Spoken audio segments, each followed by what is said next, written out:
Crystals, what are they? No, seriously, look at all these amazing structures and forms.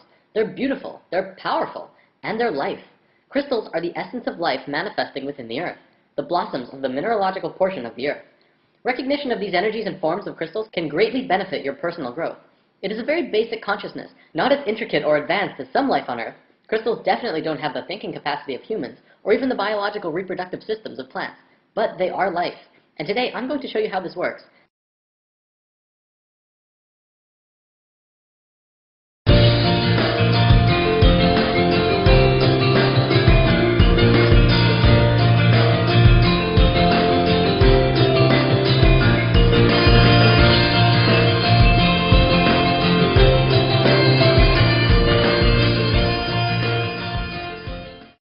Crystals are defined as being a mineralogical body with a characteristic internal structure and enclosed by a symmetry of plane faces.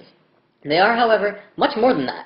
We've discussed before that everything in the universe is a vibration, existing through many different frequencies at once. Our physical bodies are on this physical plane, but the sounds that we hear vibrate to a different frequency, as with smells and even thoughts. Crystals also vibrate to many frequencies at once.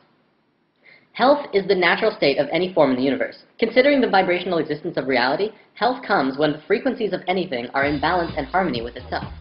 When patterns of energy are disrupted, we experience a state which we know as disease, which is a body that's not at ease.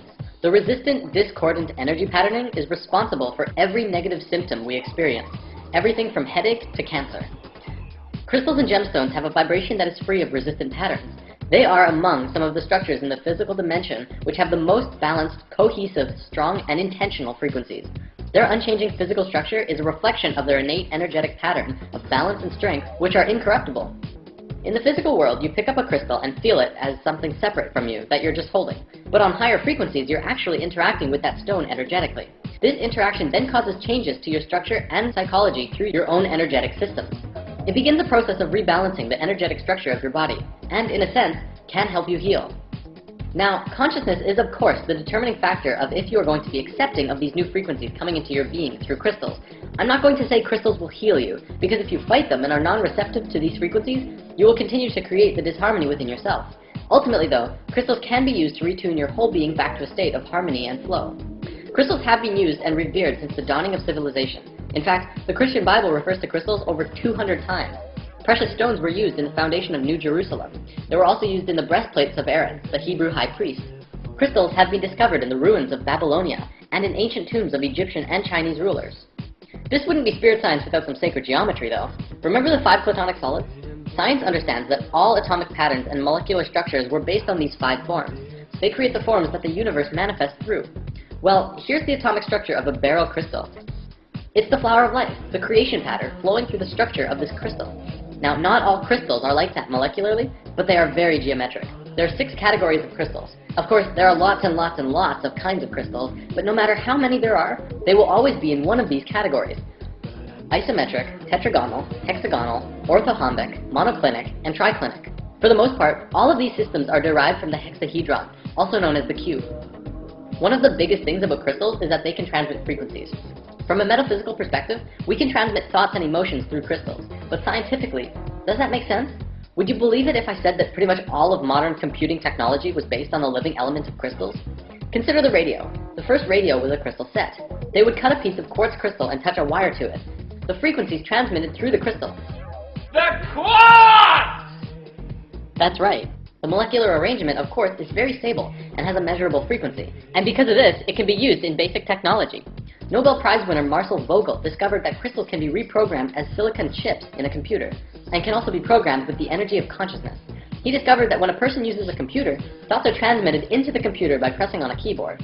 That information is stored in silicon chips via the medium of electricity. Thought is a form of energy which can be given direction through what we call intention. He concluded, due to this discovery, that crystals could also be programmed without the need for electricity, by using just thoughts as the informational energy. Another interesting find is that quartz is composed of silicon and oxygen, a combination known to geologists as the building block of all minerals. The living element within crystals is silicon. Science found in the 50s that silicon shows the same principles of life as carbon. Exactly 1 octave down on the periodic table from carbon is silicon. Sponges deep in the ocean made from 100% silicon were also discovered, which shows that silicon life doesn't just work in theory, but they actually exist right here on this planet. But get this, The Earth's crust itself is made out of silicon. It's 25% silicon, but silicon bonds with just about everything. So the Earth's crust is actually roughly 80% silicon compound. We're literally floating out in the middle of space on a giant crystal ball. The term Mother Earth never had so much meaning as now, as we learn that the entire planet itself is a conscious, living being. She's aware of you and everything going on her body. The energies within crystals are universal. Therefore, when you connect with a mineral and are open to receiving what it has to offer, and begin to play creatively through your higher self, you can contact and synthesize the energies from which the entire universe is comprised. This is why crystals are so powerful, and why they must only be used to the highest consciousness of the individual. Right intention during the use of crystals further serves to connect your personal energy with that of the crystal kingdom, helping you get to a place of love, of light, and the good of all. Although each and every one of us has an infinite power of the universe within the self, we as humans always like having that support from something external from us. Every crystal form has its own individual energy and its own personality.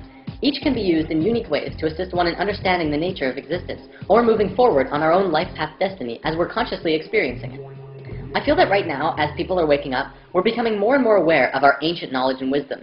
Part of that information that is returning to us is the nature of crystals. I see crystals as being very monumental in the evolution of humankind. They could provide a lot of love, light, and insight for many who are struggling with their own inner demons in this coming time. Things are getting more and more intense, but it's also providing people with the opportunities that they need to raise their own vibrations and frequencies to a level of light and happiness. Healing has to come from within. I'm not going to say that if you just get crystals, you'll be happier or smarter or heal better. However, think of it like being with a close friend who really cares about you. They will provide their energy and attention to you to help you find yourself in this time of need. Crystals are like that. They will give you support if you allow them to, and open up your heart to the frequencies that they are emitting. So where can you get crystals? Well, there are several options. The easiest is probably just to find a local metaphysical store. There are usually at least one or two, if not more, metaphysical shops in every city. You can find tons of pocket stones, usually ranging from 50 cents to $2 or $3. Of course, the bigger and bigger crystals you get, the more expensive they become.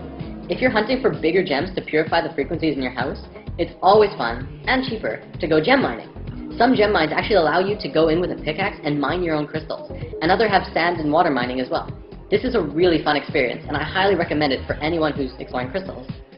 Also, I feel it's important to note that if you have crystals and you want to learn what they are, simply do a Google search for crystal properties. There are tons of sites on the web which provide information on the particular frequencies or personalities of crystals. Crystals and gemstones are one of the most powerful tools available for us in the physical dimension right now. And like all tools, the key to maximum utilization is to learn how to consciously implement the tool. If we consciously recognize that our own electromagnetic fields are impacted by the energetic quality of each crystal and gemstone, we would see that they create an alchemical response within our own bodies and psychology, which would allow us to use them as the powerful tools that they are. We could use them on a daily basis to promote health, awareness, growth, and evolution within ourselves and the multidimensional lives we lead. So how does one use crystals? Well, we're going to go into that next week. To wrap this video up, let's conclude with something really awesome. The 13 Mayan crystal skulls. What are they? What were they? What do they do? I'm going to share what Drunvalo Melchizedek has shared, but there's a lot of information available out there. Perhaps we can go into a full story another time. In a nutshell, 13,000 years ago during the fall of Atlantis, the Maya took their calendar and left Atlantis. During this time, they carved a large crystal skull out of quartz crystal and held a ceremony. One person who was trained and prepared would consciously drop their body and enter into the skull, where they would reside within for the next 13,000 years. Then, every 1,000 years, another ceremony like this would take place. The ceremony involved a being who had an understanding of everything humankind knew at that point, and then entering into the crystal and saving these memories within the skull. Kind of like the Mayans would hit file and save as every 1,000 years to preserve what they knew. Supposedly this year in 2012, they will hold a final ceremony with all of the crystal skulls coming together to reveal all of this ancient knowledge to the world and allowing it to enter our consciousness once more.